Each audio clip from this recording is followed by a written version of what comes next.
जब भीष्म पितामह को अर्जुन ने बाणों की सैया पर लेटा दिया, तब भगवान कृष्ण आखिरी बार उनसे मिलने गए। उनको देखकर भीष्म पितामह ने अपने अंतिम शब्द में कहा, हे केशव, मुझे मेरे पिछले 10 जन्म याद है, लेकिन इसके बाद भी मैंने ऐसा क्या बड़ा अनर्थ कर दिया कि आज मुझे ये दिन देखना पड़ा। पिछले 10 जन्म में मैंने तो कोई पाप नहीं किया, तो फिर मुझे ये बाणों की सैया क्यों मिली? ये बाणों की सैया अब मुझसे सही नहीं जाती। मुझे मेरे सवाल का जवाब दो केशव।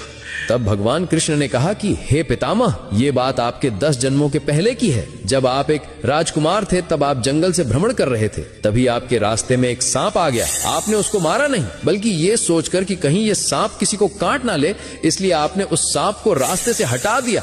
लेकिन गलती से बेचारा सांप कांटों के झाड़ में फंस गया। वो जितनी बार निकलने की कोशिश करता, वो उतना ही कांटों में और ज्यादा फंस जाता था। कई दिनों तक वो सांप उन कांटों में फंसा रहा और भगवान से प्रार्थना करता रहा कि हे प्रभु, इससे अच्छा तो मुझे मार ही देते। प्रभु, जिसने भी मेरे साथ ऐसा किया है, उसके साथ भी ऐसा ही करना।